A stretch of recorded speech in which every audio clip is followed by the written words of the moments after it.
पुराने मध्य भारत में एक रियासत हुआ करती थी। रियासत की बड़ी रानी की गौतम बुद्ध के प्रति बहुत निष्ठा थी। उस रियासत के महाराज देवराज की दो रानियां सुरुचि और सुनिधि थी। राजा देवराज की पहली पत्नी सुरुचि थी, जिसका स्वभाव किसी साध्वी की तरह था। वो गौतम बुद्ध को अपना आराध्य मानती थी और उनके बताए मार्ग पर चलने की कोशिश करती। उनके साथ उनका बेटा वीर भी खेलता रहता, लेकिन देवराज का पूरा ध्यान अपनी दूसरी पत्नी सुनिधि के ऊपर ही रहता। वो देखने में बहुत ज़्यादा खूबसूरत थी। इसी खूबसूरती की विलासिता में महाराज खोए रहते। राजमहल की ज़्यादातर तमाम सुख सुविधाएं दूसरी पत्नी सुनिधि और उनके बेटे सुमंत को ही मिला करती। दोनों ही पत्नियों के राजदुलारों की खिलखिलाहट से पूरा महल जगमग रहता। रियासत के लोगों को भी पता चल चुका था कि उन्हें होने वाला राजकुमार मिल चुका है। राज्य के लोग अक्सर सोचा करते कि भविष्य में राजगद्दी पर कौन बैठेगा, तो इस पर ज्यादातर लोग का मत सुरुचि के पुत्र वीर के ऊपर ही था। भविष्य के राजा वही होंगे, क्योंकि धर्म और नीति के अनुसार बड़े पुत्र को ही राजगद्दी मिलनी चाहिए। लेकिन समय की लकीरों को कुछ और ही मंजूर था। देवराज की पत्नी सुरुचि का स्वभाव बड़ा शांत और न्याय संगत था। वो धर्म, न्याय और बौद्ध धर्म की बातें किया करती। माँ की संगत पाकर बेटा वीर भी उसी स्वभाव का हो गया था। वीर अब बड़ा हो रहा था। उसका स्वभाव ऐसा हो गया कि उसे जो भी मिलता वो माँ की तरह संतोष कर लेता। समय का चक्र चलता है और एक दिन रियासत का दरबार सजा हुआ था। उसी दिन भावी राजकुमार के नाम की घोषणा भी की जानी थी। सभी इस बात को लेकर आत्मविश्वासी हुए पड़े थे कि होने वाला राजकुमार वीर ही होगा। महाराज अपनी पत्नी सुनिधि के साथ सिंहासन पर बैठे हुए थे। महाराज छोटे बेटे सुमंत को दुलार रहे थे। वहीं वीर अपनी माँ सुरुचि के साथ दरबार में बैठा हुआ था। सभी पुरोहितों ने वीर की माँ को बता दिया था कि आज राज दरबार में वीर के राज तिलक की पूजा है, उसे तैयार कर लाना। वीर की माँ सुरुचि ने भी बड़े दुलार से अपने बेटे को तैयार किया और ईश्वर के सामने प्रार्थना की और माथा टिकवाया। महल में शंख बजने शुरू हुए। पुरोहितों ने वीर का नाम भी लिया। बालक वीर सौम्य अंदाज में पिता की गद्दी की तरफ बढ़ा और अपने पिता का आशीर्वाद लिया। पिता आशीर्वाद देने के लिए हाथ उठाते कि दूसरी रानी सुनिधि ने पीछे ढकेल दिया। वीर की आंखों में आंसू गिरने लगे। भरे राज दरबार में गुस्से में लाल रानी सुनिधि ने वीर की कलाई को मोड़ दिया था। उन्हें सिंहासन पर पहुंचने से रोक दिया। फिर सुनिधि ने अपने कड़े शब्दों और सख्त आवाज में कहा कि तुम इस सिंहासन और महाराज की गोद में बैठ नहीं सकते। सिंहासन में बैठने वाला काबिल हो या ना हो, वो चाहती रानी का पुत्र ही होना चाहिए। तुम दासी के बराबर वाली रानी के पुत्र हो। सिंहासन पर मेरा पुत्र सुमंत ही बैठेगा और जो सिंहासन पर बैठेगा जनता उसी को राजकुमार मानकर आदर सम्मान देगी। तुम जाओ अपनी माता के पास और बुद्ध की सेवा करो। मेरे रहते तुम्हें आत्मसम्मान कभी नहीं मिल सकता। जाओ पहले अपना भाग्य बदल कर आओ। राजकुमार बनने के लिए तुम्हें मेरी कोख से जन्म लेना पड़ेगा। यह सब सुनकर पूरा राज दरबार हक्का बक्का रह गया। सब कोई आश्चर्य भरी नजरों से महाराज देवराज की ओर देख रहे थे कि महाराज कुछ बोल क्यों नहीं रहे।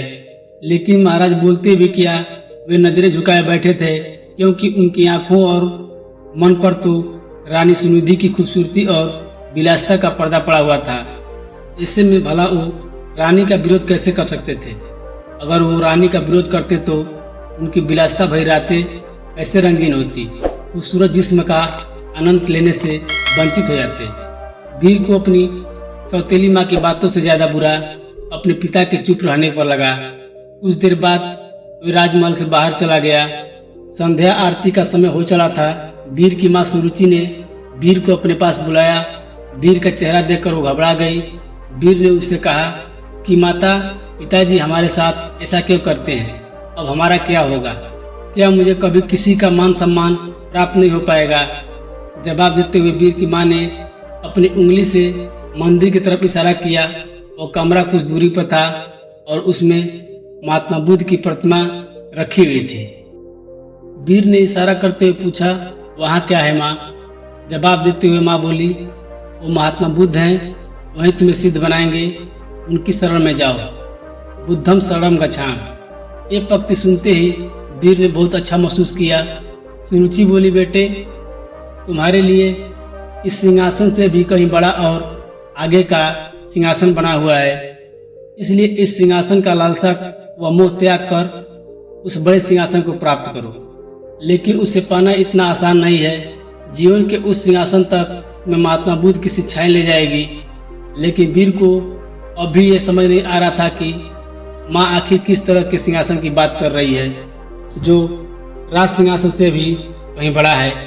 उसके कानों में तो अभी भी सौतेली माँ की ताने गूंज रहे थे कि वो अभागा है। लेकिन वीर की माँ ने देर नहीं की और उसे बुद्ध की मूर्ति के सामने लाकर खड़ा कर दिया और कहा कि अब सिर्फ महात्मा बुद्ध ही तुम्हारा कल्याण करेंगे।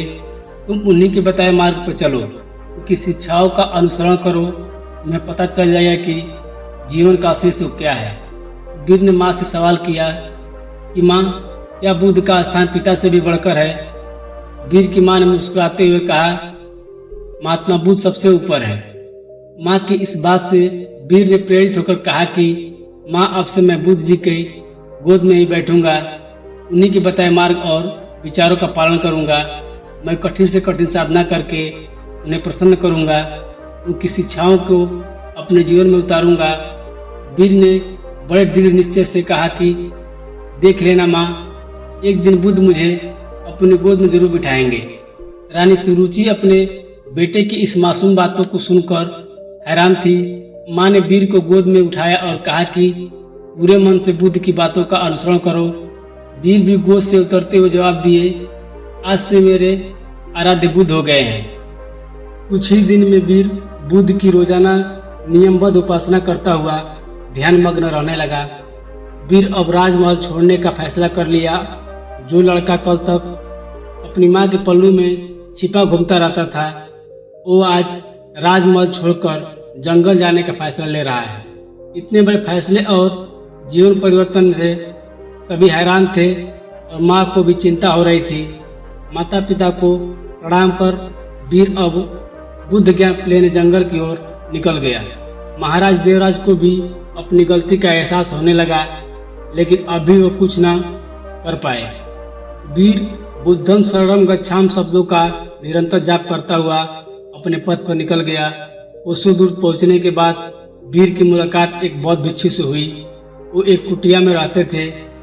वहाँ उनके कुछ शिष्य भी थे। वीर ने बौद्ध भिक्षु से ज्ञान मांगा और कहा कि उन्हें बुद्ध से मिलना है। इसके जवाब में बौद्ध भिक्षु ने महात्मा बुद्ध की कहानी बताते हुए कहा कि खुद को जान लेना ही बुद्ध को जान लेना है।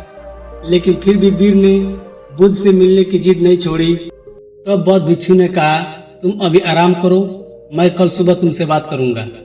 पूरी रात गुजर गई और वीर बुद्धम शरणम गच्छामि का जाप करता रहा। सुबह हुई तो वीर ने बौद्ध भिक्षु से फिर सवाल किया। भिक्षु ने जवाब में कहा कि अभी मेरी एक अंगूठी खो गई है, उसमें मेरी जान बसती है, उसे खोज दो, फिर मिलवाता हूँ।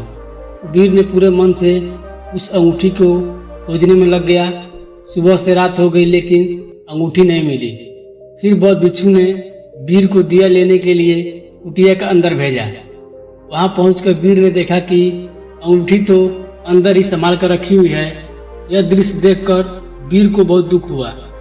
उसने बौद्ध भिक्षु से कहा कि जब आपने अंगूठी को अंदर ही रखा हुआ था तो आपने मुझसे बाहर क्यों तलाश करवाया? इसका जवाब देते हुए बौद्ध भिक्षु बोले कि ठीक इसी तरह बुद्ध भगवान भी तुम्हारे अंदर विराजमान है, फिर भी तुम उन्हें बाहर क्यों खोज रहे हो?